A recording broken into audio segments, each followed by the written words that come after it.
अस्सलामु अलैकुम वरहमतुल्लाह।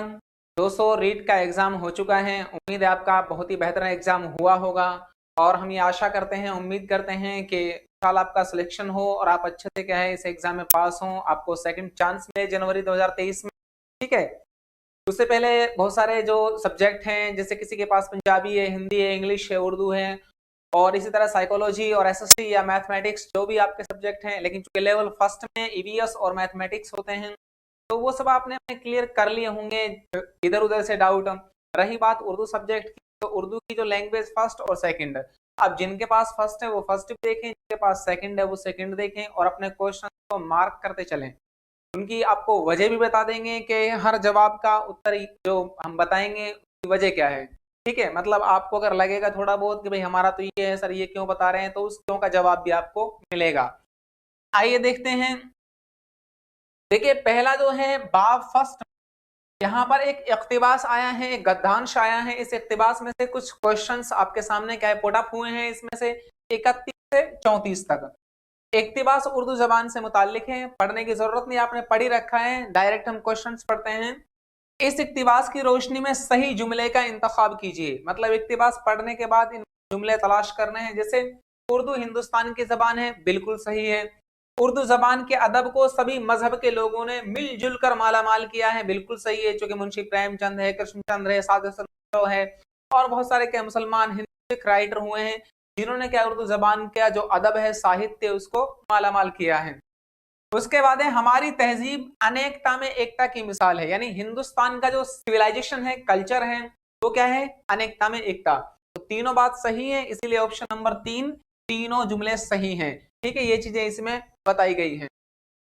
अगला क्वेश्चन, क्वेश्चन नंबर 32, हमें हर कीमत पर अपनी तहज़ीब के इस रंग की हिफाज़त करनी है। देखिए, आपको बता दें, एक तो होती है मतलब क्रिया, एक होती है सहायक क्रिया। ठीक है? मतलब फ़ेल होता है, एक मुआविना फ़ेल होता है, यानी जो फ़ेल की मदद करता है। ठीक है? यानी वर्ब और हेल्पिंग वर्ब जिस तरह इंग्लिश में होती है, इसी तरह उर्दू में देखिए, हमें हर कीमत पर अपनी तहज़ीब के इस रंग की हिफाज़त करनी है। तो हिफाज़त करना, ये हिफाज़त ये होता है क्या? फ़ेल, प्रोटेक्शन, प्रोटेक्ट जिसे कहते हैं। लेकिन जो करनी, होना, आना, जाना, ये होती है सहायक क्रिया, इसलिए ये फ़ेल नहीं है, बल्कि असल फ़ेल है क्या? हिफाज़त। Option number C. ठीक है? नियमानुसार तो अब चाहे बाद में आरबीसी को कुछ माने, लेकिन असल होता है हिफाजत करना, खाना पीना तय, लेकिन तहजीब है, कीमत है, ये फेल नहीं है। ठीक है? तो सुरक्षा करना सुरक्षा क्रिया होती है। ठीक है? करना कोई क्रिया, करना क्रिया तो है, लेकिन जब यहाँ पर इसके साथ इस्तेमाल हुई है वो सहायक क्रिया के तौर पर, यहाँ पर पूछा गया है फेल, तो असल फेल है हिफाजत। ठीक है? आगे देखिए क्वेश्चन नंबर 33, उसे बोलने पढ़ने और समझने वाले हर मजहब के लोग हैं। तो बोलने पढ़ने वाले कौन है? लोग। और यहाँ पर पूछा है कि इस जुमले में लफ्ज लोग क्या हैं, तो लोग क्या है? फाइल हैं, कि बोलने पढ़ने लिखने वाले होते हैं। तो ऑप्शन नंबर बी इसमें सही है। ये जो बुकलेट कोड है, बुकलेट कोड है ए। जितने भी आपको करवाए जाएंगे, चाहे शिफ्ट सेकंड का हो, थर्ड का हो, फोर्थ का हो, ये शिफ्ट फर्स्ट का पेपर है, सब में मैं ए बुकलेट कोड का सीरीज का जो पेपर है वो आपके सामने करवाऊंगा। इन सभी ने मिलकर उसके अदब को मालामाल किया। जुमले में मफऊल क्या है? उसके अदब को। तो ये क्या है? अदब क्या है? ये मफऊल है। ठीक है? किसको मालामाल किया? उसके अदब को, मतलब उर्दू के अदब को। देखिए, सारे क्वेश्चंस मतलब 90% प्लस क्वेश्चंस आपकी रहबर उर्दू बुक और जो प्रैक्टिस सेट था उसी में से पुट अप हुए हैं। ठीक है? बहुत सारे क्वेश्चंस तो ऐसे हैं जो हूबहू पेपर में से यहाँ पर आ गए हैं। आगे देखिए क्वेश्चन नंबर 35, किंडरगार्टन तरीका तालीम की खुसूसियात क्या हैं? देखिए, किंडरगार्टन जो तरीका तालीम है, ये सन 1840 में इसकी इजाद हुई थी जर्मनी में। कहाँ पर हुई थी? जर्मनी में हुई थी सन 1840 में। ये 3 से 7 साल तक के बच्चों के लिए फ्रेडरिक फ्रोबेल ने इनको बनाया था। किसने? फ्रेडरिक फ्रोबेल ने इसको बनाया था 3 से 7 साल तक के बच्चों के लिए। इसमें लिखना पढ़ना सब कुछ सिखाया जाता है। ठीक है? जैसे इसकी जो अगर हिंदी वर्जन हम देखते हैं तो उसमें लिखा हुआ है कि बच्चों को गणितीय ज्ञान के साथ वैज्ञानिक ज्ञान भी इसमें प्रदान किया जाता है। किसमें? किंडरगार्टन तरीके में। इसमें बच्चों को क्या है, एक मतलब खुले जहन के साथ, बिना किसी दबाव के, बिना किसी स्ट्रेस के पढ़ाने के लिए क्या है, मौके फराहम किए जाते हैं। ये होता है किंडरगार्टन तरीका। अब इसकी तालीमी खुसूसियात बतानी है। देखिए, इस तरीका तालीम में बच्चे की फितरी तहरीकात की नशोनुमा पाने का पूरा मौका दिया जाता है, बिल्कुल सही बात है। यानी बच्चा क्या फितरतन उसकी नशोनुमा उसका डेवलपमेंट हो का मौका दिया जाता है। सेकंड देखिए, इसमें मुख्तलिफ खेल तजवीज किए गए हैं जिसमें बच्चे के जिस्मानी जहनी इर्तिका का खास ख्याल रखा जाता है। मतलब जिस तरह बच्चों का जहनी विकास होता है, मतलब मानसिक जो डेवलपमेंट होगा उस तरह उनका क्या शारीरिक डेवलपमेंट भी होना चाहिए। एक ये हो गया। तीसरा है, इसमें लिखना पढ़ना नहीं, बल इसमें लिखना पढ़ना नहीं सिखाया जाता, अलबत्ता गिनती सिखाई जाती है, तो गलत है। तो देखिए इसमें से जो इसका सही जवाब है वो ए वाला ही है। ठीक है, ए ऑप्शन, क्योंकि इसमें बच्चे की फितरी तहरीकात की नशोनुमा पाने का। देखिए अगर इसमें देखा जाए तो इस हिसाब से ऑप्शन नंबर बी भी सही है। अब इसमें सभी को सही नहीं मान सकते, इसलिए कि ऑप्शन नंबर सी गलत है। सी जो यहाँ पर दे रखा है वो गलत है, वो इसमें नहीं होता है कि यहाँ पर सिर्फ गिनती सिखाई जाती है, चूंकि खसूसियात पूछी है। और इसमें बताया गया है कि जिस तरह इसमें रियाजी का इल्म दिया जाता है, इसी तरह इसमें साइंस के इल्म भी बच्चों को सिखाया जाता है। ठीक है, और जबान का इल्म बच्चों को सिखाया जाता है। तो ये बच्चे की फितरी तहरीकात की नशोनुमा पाने का पूरा मौका दिया जाता है, चूंकि उससे बच्चों को आजाद जहन के साथ सीखने का मौका फराहम करते हैं। तो ऑप्शन नंबर ए इसमें सही है। अच्छा आगे देखिए, पढ़ना सिखाने के तरीकों में से तरीका तहज्जी के बारे में कौन सी बात दुरुस्त नहीं है। ठीक है, तो कौन सी बात दुरुस्त नहीं है। नंबर एक देखिए, पहले हरूफ के नाम सिखाए जाते हैं और उनकी शक्लों की शनाख्त कराई जाती है, बिल्कुल सही है। अलिफ से लेकर या तक तमाम हरूफ तहज्जी बच्चों को सिखाए जाते हैं, हर हरूफ की मतलब पहचान कराई जाती है और हरूफ पर एराब लगाकर उनकी आवाज सिखाई जाती है, बिल्कुल सही बात है। आगे देखिए, हुरूफ की तरकीब और एराब से हिज्जे सिखाए जाते हैं, ये भी सही बात है भाई। चूंकि हुरूफ की मुरक्कब सूरतें होती हैं, तरकीब सूरतें होती हैं, वो सब बच्चों को सिखाई जाती हैं।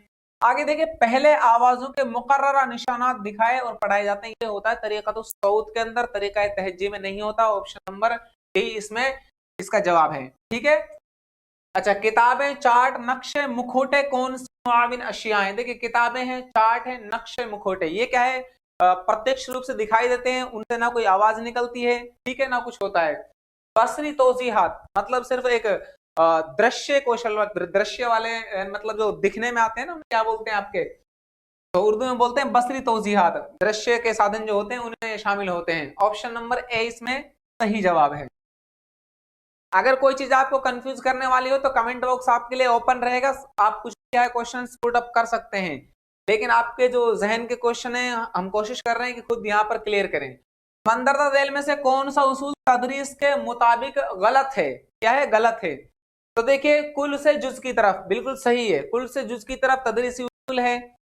आगे ऑप्शन, क्योंकि इसका सही जवाब है ऑप्शन नंबर एक, ए, मुश्किल से आसान की तरफ, ये गलत है, बल्कि उसूल होता है आसान से मुश्किल की तरफ, पहले बच्चों को आसान चीजें पढ़ाई जाए उसके बाद मुश्किल चीजें पढ़ाई जाए। कुल से जुज की तरफ बिल्कुल सही है, क्योंकि तदरीस में जो पढ़ना सिखाने का तरीका है उसमें कुल से जुज की तरफ अमल किया जाता है। ठीक है, तहलीली तरीके में, तरकीबी तरीके में होता है जुज से कुल की जानिब, तो वो दोनों इसमें शामिल हैं। खास से आम की तरफ, पहले बच्चों को खास खास चीजें सिखाई जाए उसके बाद आम चीजें। इसी तरह मालूम से नामालूम, यानी जिन चीजों का पहले हमें ज्ञान है उन्हीं के आधार पर अज्ञात चीजों की ओर बढ़ा जाए, तो ये तीनों सही है। ऑप्शन नंबर ए इसमें गलत है। आगे देखिए, उर्दू बहसियत मादरी जबान पढ़ाने के इफादी मकासद शामिल नहीं है। इफादी मकासद का मतलब होता है जिनसे कोई फायदा हासिल हो, तो बोलना, पढ़ना, लिखना तीनों इसमें शामिल है, लेकिन तरबियत अखलाक इसमें शामिल नहीं है। ठीक है, इसलिए कि उर्दू पढ़ना सिखाने का मकसद बच्चों को बोलना, पढ़ना और लिखना सिखाना है। ठीक है, तो ऑप्शन नंबर डी ये इसका जवाब है। ऑप्शन नंबर क्वेश्चन नंबर 40 देखिए अगला वाला, तदरीस का वो कौन सा तरीका है जिसमें तलबा को अशिया की असल सूरत, तलबा को अशिया की असल सूरत या तस्वीर को दिखाकर उनके नाम बताए जाते हैं।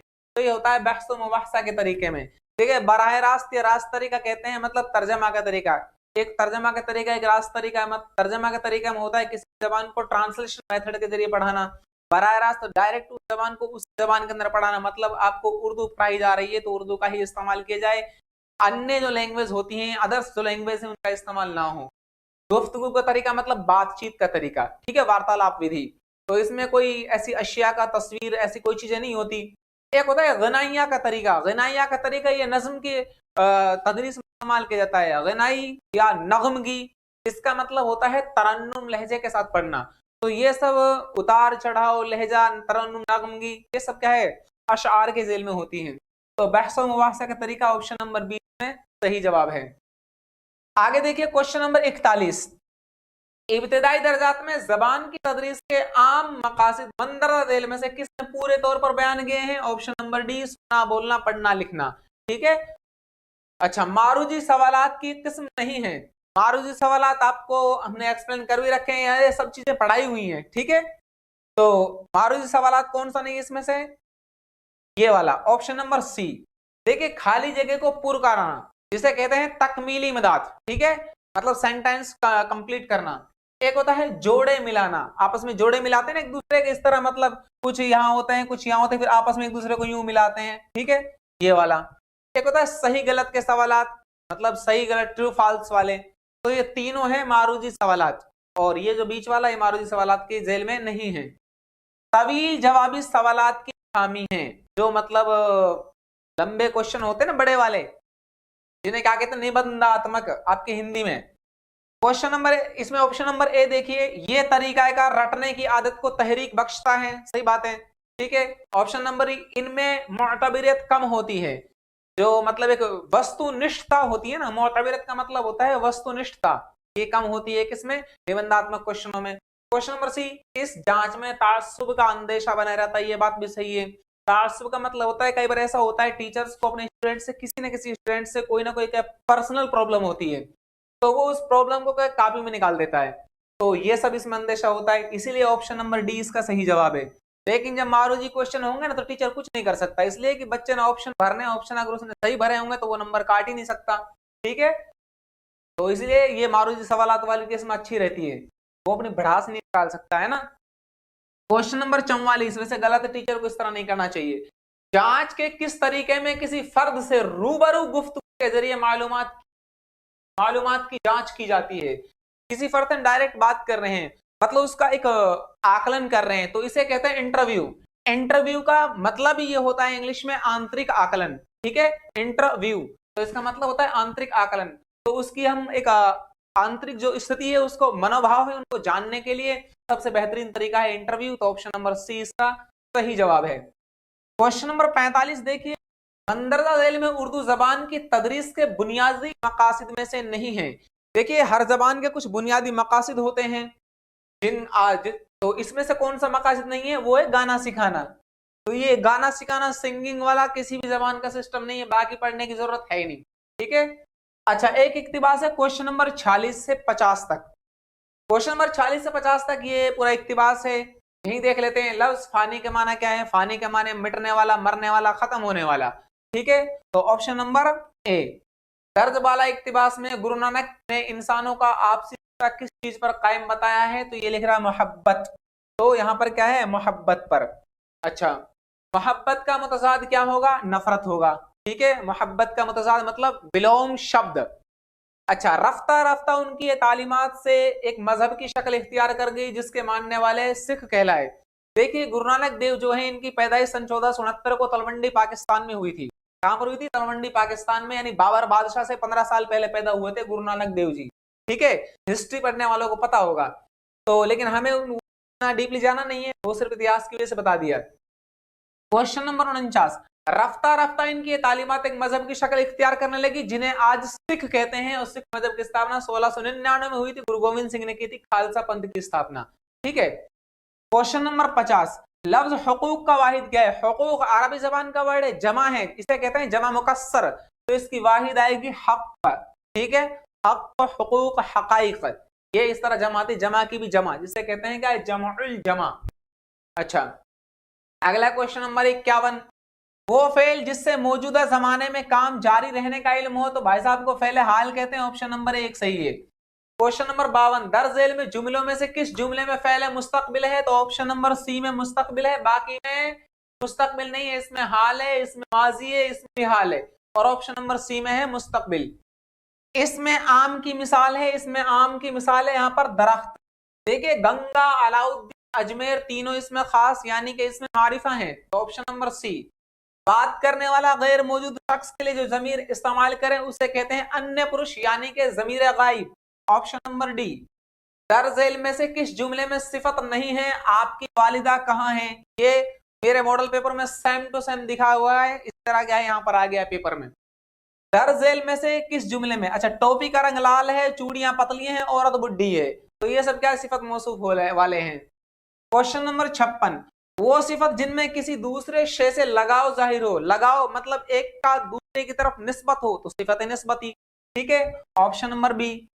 क्वेश्चन नंबर 57, मंदरजा झेल में से जमीर की किस्म नहीं है, तो देखिए जमीर की किस्म नहीं है, मिकदारी, इसलिए कि मिकदारी है सिफत की किस्म, सिफत मिकदारी। बाकी जमीर शख्सी, जमीर मौसूला, जमीर इशारा, तीनों जमीर की किस्में हैं। अगला देखिए राब्ता की अलामत है, तो राब्ता की अलामत ऑप्शन नंबर सी, इसलिए कि सक्ता की अलामत है, ये नीम वक्फा की अलामत है, और डी तफसीलिया की अलामत है। अच्छा क्वेश्चन नंबर 59, फिक्रे चुस्त करना, इसका मतलब होता है मजाक उड़ाना, किसी पर तंज करना, तो ऑप्शन नंबर बी ये सही है इसमें। ठीक है, अगला लास्ट क्वेश्चन है, जब किसी का कौल उसी के अल्फाज में नकल किया जाता है तब कौन सी अलामत लगाई जाती है, तो यहां पर वावेन लगाया जाता है, ऑप्शन नंबर सी सही है। ये लैंग्वेज फर्स्ट वालों की थी, अगर किसी ने लैंग्वेज सेकंड ले रखी है तो लैंग्वेज सेकंड वाले भी अपना देख ले पेपर एक बार। लैंग्वेज सेकंड का पेपर ये भी बहुत आसान था, जिस तरह लैंग्वेज फर्स्ट का पेपर आसान है, इसी तरह क्या है लैंग्वेज सेकंड का पेपर भी बहुत आसान है। ये देखिए लैंग्वेज सेकंड में उर्दू तहरीर में मंदरजा हरूफ में से किस हरफ की शक्ल कभी बदल जाती है, कभी नहीं बदलती। रहबरी उर्दू में जो हमने दे रखे हैं ना हरूफ को, जो बयान पढ़ाया हमने आपको, वहां पर हमने बताया था कि उर्दू में 9 हरूफ ऐसे हैं कि जिनकी शक्ल कभी नहीं बदलती। ठीक है, और ना ही वो किसी हर्फ के साथ मिलते हैं, लेकिन 2 हर्फ ऐसे भी होते हैं कि जो हरूफ के साथ मिलते तो है लेकिन शक्ल नहीं बदलती। वो 2 हर्फ ये हैं तोए और जुए, लेकिन जो अलिफ है ना वो किसी के साथ टच नहीं होता अपने बाद में आने वाले हर्फ के। बाकी के जो हरूफ है ना, अब देखिए इनकी शक्ल तो बिल्कुल नहीं बदलती, लेकिन इसकी शक्ल कभी बदलती भी है कहीं नहीं भी बदलती। जैसे हम लिखेंगे बाब, तो देखिए बाब में बा ऐसा ही है बिल्कुल, यहाँ कुछ बदल गया। ठीक है, तो ऑप्शन नंबर डी यहाँ पर सही है। उर्दू पढ़ना सिखाने के तरीकों में से तरीक़तुस सौत के बारे में कौन सी बात दुरुस्त नहीं है। पहले आवाजों के साथ मुकर्रर निशानात दिखाए और पढ़ाए जाते हैं, आवाजों को मिलाकर एक मखलूत आवाज बनाई जाती है, लफ्ज के बाद जुमले पढ़ना सिखाए जाते हैं, पहले हुरूफ के नाम सिखाए जाते हैं और उनकी शक्लों की शनाख्त कराई जाती है, ये ठीक नहीं है। ठीक है, डी, इसलिए कि आवाजों के साथ मुकर्रर निशानात, हर लफ्ज को पढ़ेंगे उसके कोई ना कोई के निशानात बताए जाते हैं, भाई इस लफ्ज को पढ़ने के लिए क्या ये इसकी अलामत है, तो सही है। आवाजों को मिलाकर एक मखलूत आवाज, इसलिए कि कुछ ऐसे हुरूफ भी होते हैं ना कि जिनकी आवाज यकसा होती है, एक जैसी होती है। मान लीजिए जलील और गलील, कल्ब और कल्ब, दोनों में फर्क है ना, खाना और खाना। ठीक है, एक का माना घर और एक का माना वो खाना खाना। लफ्ज के बाद जुमले पढ़ना सिखाए जाते हैं, तो सही है, लफ्ज बनाएगा तो उसके बाद जुमला पढ़ना सिखाया जाएगा। अगला देखिए क्वेश्चन नंबर 63, इसमें आम इसमें कौन सा है, तो इसमें आम देखिए अल्लामा इकबाल, अल्ताफ हुसैन हाली और अकबर, ये तीनों हैं। इसमें खास इसमें मारिफा बचा भाई साहब हमारा घोड़ा, तो ये घोड़ा क्या है, ये है इसमें आम, बहुत मशहूर चीज है, अच्छी चीज है, बहुत पसंद करने वाली चीज है घोड़ा। क्वेश्चन नंबर 64, मंदरजा झेल में से जमीर की मिसाल नहीं है, तो देखिए मैं हम वाहिद मुतकल्लिम जमा मुतकल्लिम तू तुम, ये क्या है वाहिद हाजिर है। इसी तरह तेरा तुम्हारा, ये इजाफत की शक्ल में ये भी जमीर है, लेकिन अकबर और मीराबाई ये जमीर नहीं है। ठीक है, अच्छा क्वेश्चन नंबर 65, हुरूफ कमरी होते हैं, हुरूफ कमरी कौन से होते हैं, ये ऑप्शन नंबर सी, जिनसे पहले अगर अलिफ लाम आए तो लाम बतौर तलफ्फुज में शामिल होगा, जैसे अल कमर लाम तलफ्फुज में शामिल हुआ ना। अगला देखिए कौन सा हरफ मुसव्वती हर्फ नहीं है, मतलब उर्दू का स्वर नहीं है, तो देखिए अलिफ वाव या तीनों उर्दू के स्वर हैं, लेकिन खा ये क्या है व्यंजन है, यानी कि मुसम्मती हर्फ है। अगला क्वेश्चन, उर्दू जबान की तदरीस के इक़दामी उसूल में शामिल, यहाँ पर पूछा इस्तक़राई। ठीक है, क्वेश्चन नंबर 69, मनसूबाबंदी के जो मराहिल जॉन फ्रेडरिक हर्बर्ट ने बताए हैं वो कौन से हैं, तैयारी, पेशकश, मवाजना, तीनों सही हैं। ठीक है, अगला क्वेश्चन, सालाना मनसूबाबंदी के लिए मंदरजा झेल में से क्या इक़दामात नहीं किए जाते, तदरीसी मकासद के लिहाज से निसाब का तज्जिया बिल्कुल सही है, तालीमी साल के अमली अय्याम का पता लगाना बिल्कुल सही है, हर इकाई के लिए मतलूबा पीरियड का अंदाजा लगाना बिल्कुल सही है, बगैर किसी मनसूबा के पढ़ाना ये गलत है, ऑप्शन नंबर डी।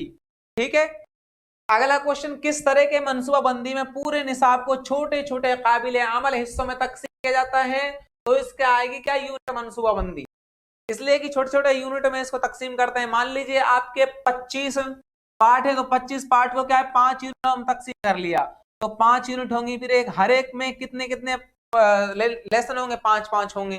फिर इन 5 को मान लीजिए 200 से तो काटते हैं, मान लीजिए 200 वर्किंग डे हैं, तो 25 8 200 मतलब एक लेसन के हिस्से में 8 दिन आते हैं। इस तरह उनको डिवाइड करेंगे। लेकिन सबसे छोटी जो होते हैं ना, वो होते हैं सबक की मनसूबाबंदी, इसलिए कि सालाना सबसे बड़ी, उससे छोटी यूनिट, यूनिट से छोटी क्या है, सबक की मनसूबाबंदी। तो ये सही क्या है, यूनिट की मनसूबाबंदी। अच्छा, तलबा जिन उलूम को सीखते हैं उनमें समझ बूझ पैदा करना और अपनी जबान में उसकी तोजीह तशरीह करना, ये तफहीम कहलाता है। तफहीम का माने समझ, अंडरस्टैंडिंग। तो स्किल्स होती है ना अंडरस्टैंडिंग, ये सी ऑप्शन। अगला क्वेश्चन, यूनिट मनसूबाबंदी की खुसूसियात नहीं है। यूनिट मनसूबाबंदी यौमिया तदरीस को एक असास फराहम करती है। यौमिया तदरीस का मतलब होता है दैनिक जो पाठ्य योजना है उसको एक आधार प्रदान करती है। असास का मतलब होता है जड़ें। उसके जरिए तमाम तदरीसी मकासद का हुसूल मुमकिन है। जितने भी तदरीसी मकासद होते हैं ना, सबको क्या आसानी से कंप्लीट कर सकते हैं। इसमें मुख्तलिफ तदरीसी तरीक़ाकार का इस्तेमाल मुमकिन है। इसके जरिए मुअल्लिम की पहले से तैयारी नहीं करता। ऑप्शन नंबर डी ये गलत है, ठीक है ना। उसके बाद डाल्टन प्लान की खुसूसियत आपको पता है। Dalton plan, miss Helen parks ने 1913 में डाल्टन प्लान की स्टार्टिंग की थी। बाद में जब सन 1914 में फर्स्ट वर्ल्ड वॉर की स्टार्टिंग हुई थी 1914 में, तो इन्होंने इसे कुछ दिन के लिए मुअत्तल कर दिया था। बाद में 1918 में जब फर्स्ट वर्ल्ड वॉर खत्म हुआ तो 1920 में अमेरिका के मैसाचुसेट्स शहर के डोल्टन कस्बे में स्टार्टिंग हुई थी, ठीक है। ये उसी में से पूछा गया है। आजादी और मिलजुल कर काम करना, दर्जों के बजाय तजर्बागाहों का होना, स्कूल में पाबंदी के साथ जलसे वगैरह होना, हर बच्चे के लिए उसकी जरूरत के मुताबिक वक्त नहीं दिया जाता, ये इसकी है, ठीक है, खुसूसियात। ये इसकी खुसूसियात नहीं है। आगे, पढ़ो और लिखो तरीका सीखने के किस अमल पर मबनी है। तो देखिए, पढ़ो और लिखो, ये लिखना सिखाने के तरीके होते हैं, जिस तरह एक पढ़ना सिखाने के तरीके होते हैं। जो पढ़ा उसको लिखा जाए। लास्ट वाला है कुल से जुज़ की जानिब, ऑप्शन नंबर सी, तहलीली तरीकों में ये शामिल है, ठीक है। अच्छा, आगे देखिए क्वेश्चन नंबर 76, मज़ामीन की तदरीस के बाद सीखने के मकसद से जो चीज तलबा ने सीखी या समझी उन्हें कितनी कामयाबी मिली, इसको जांचना और परखना कहलाता है अंदाजा कद्र। एवल्यूएशन जो करते हैं, मूल्यांकन के जरिए सबको क्या है, अंडरस्टैंडिंग हो जाती है कि बच्चे ने कितना सीखा है, कितना नहीं सीखा है। ये जो इक्तिबास पढ़ने की जरूरत है नहीं, डायरेक्ट आप क्वेश्चन देखिए। पेश से क्या मुराद है। पेश का मतलब होता है आगे आगे, ठीक है। एक सर पर कफन बांधना, तो मतलब जान देने के लिए तैयार रहना। भगत सिंह के इनकलाबी दोस्तों में कौन शामिल नहीं है। तो इनकलाबी दोस्त दे रखे हैं राम प्रसाद बिस्मिल, अशफाकुल्ला खां, सुखदेव, राजगुरु। तो नाम यहाँ पर नहीं है मोती प्रसाद का, ऑप्शन नंबर डी। आगे देखिए, भगत सिंह के इनकलाबी दोस्तों में राम प्रसाद बिस्मिल, सुखदेव का नाम अहम था, इस जुमले में था, तो था है माजी, ठीक है।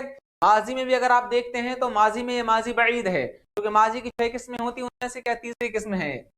अच्छा, उसके बाद देखिए क्वेश्चन नंबर 81, उस जुलूस पर अंग्रेजी पुलिस ने बड़ी बेदर्दी से लाठियां बरसाई, इस जुमले में फेल हैं। तो देखिए, बरसाई, तो ये वाला फेल है, ठीक है। लाठियां बरसाई यानी किसी पर अटैक करना। आगे देखिए, ये एक शेर की सिंफ में क्वेश्चन नंबर 82 से 87 तक बहुत ही अच्छी सी नज़म है। वतन गुलशन है रंगी फूल हो तुम, सफीना है वतन मस्तूल हो तुम। तो इसमें एक पूछा गया है, वतन गुलशन है रंगी फूल हो तुम, इस मिसरे में शायर ने हिंदुस्तान को क्या बताया है। तो हिंदुस्तान को क्या बताया, रंग फूल, रंगीन फूल के मानंद, यानी हिंदुस्तान को उसका क्या है, उपमा दी है। सफीना है वतन मस्तूल हो तुम, इस लफ्ज में लफ्ज मस्तूल के क्या माना है। तो मस्तूल के माने ऑप्शन नंबर सी में जहाज या कश्ती का लकड़ी से तैयार किया हुआ खंबा, जिससे कपड़ा बांधकर बादबान बनाया जाता है, जिससे क्या हवा के झोंके के साथ उसी के साथ साथ क्या चलता रहता है। वतन गुलशन है रंगी फूल हो तुम, सफीना है वतन मस्तूल हो तुम, इस शेर में रदीफ कौन सा है। देखिए, रदीफ जिसे हिंदी में कहते हैं तुकांत, आपकी हिंदी में होते हैं ना शेर व शायरी के अंदर जिन्हें कवि इस्तेमाल करता है, तो इसके अंदर यह है ना, हो तुम, यह है रदीफ। ऑप्शन नंबर ए इसका सही जवाब है। वतन वालों को अपना भाई जानो, मोहब्बत में तासुब न मानो, शेर में काफिया कौन सा है। तो देखिए, जानो और मानो, ऑप्शन नंबर डी ये क्या है, काफिया है।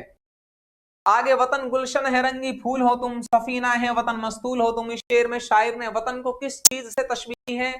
तो देखिए, शायर ने ऑप्शन नंबर सी वतन को गुलशन से भी तशबीह दी है और सफीना से भी तशबीह दी है। आगे देखिए, चमन फूलों के जमघट तक है चमन, इस मिसरा में चमन से क्या मुराद है। तो चमन से क्या है, बाग मुराद है, सॉरी चमन से वतन मुराद है यहाँ पर, ऑप्शन नंबर ए का, ठीक है। चमन से क्या मुराद है, ऑप्शन नंबर ए यहाँ पर वतन मुराद है।